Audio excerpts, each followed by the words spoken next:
Hey everybody, it's me, JTJ. Today I'm going to talk to you about how I first discovered King of the Hill to begin with. So, it's a funny story about how I first watched King of the Hill. It's not a long story, so don't get out your coffee and start, oh boy, here goes JTJ again with one of his famous long-ass stories. No. So the story starts with, I don't know how old I was when I first saw about 5 seconds of King of the Hill, and I asked my mom, hey, what's this show about? And she's like, it's not a show for kids, Jacob.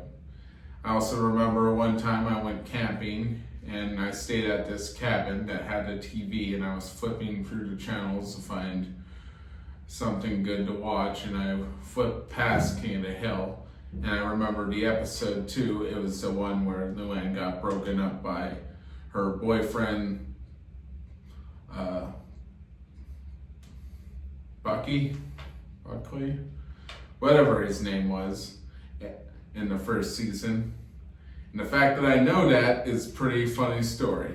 No, the first episode I ever saw was the one where Bobby Hill, he goes on that trip to visit his grandmother, and her boyfriend lets him use his condo during the time of his visit so he can feel more like a man, and he winds up throwing that party. And I remember seeing that episode, and then I see that Joseph was Dale's son, and I think to myself, oh, is he adopted? And then I ask a care worker about that, and I ask, hey, do you know what the story is there? And then he goes, yeah, the guy's wife cheated on him. And I'm like, oh.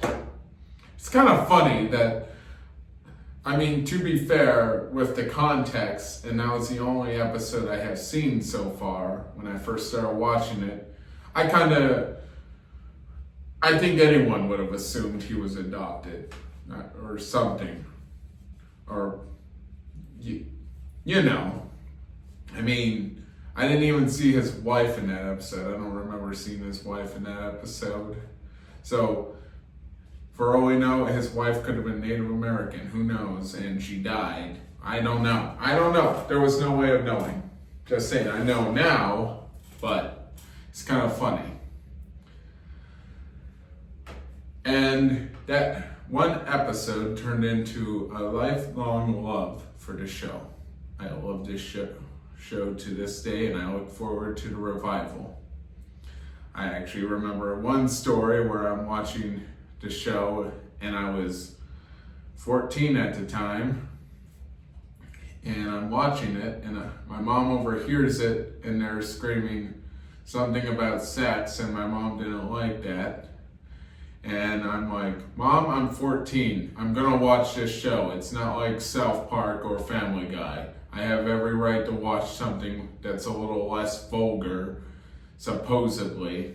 I kind of put my foot down there because she literally, at the age of 14, limited what I could watch in that regard.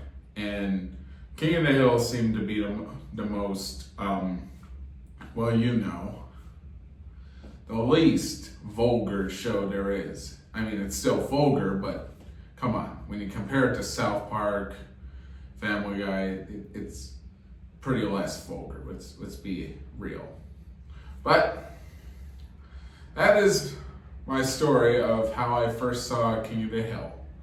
And to this day, I am so glad that I discovered this show when I did at the age of 12. But that is my story. Until then, till next time, stay tight.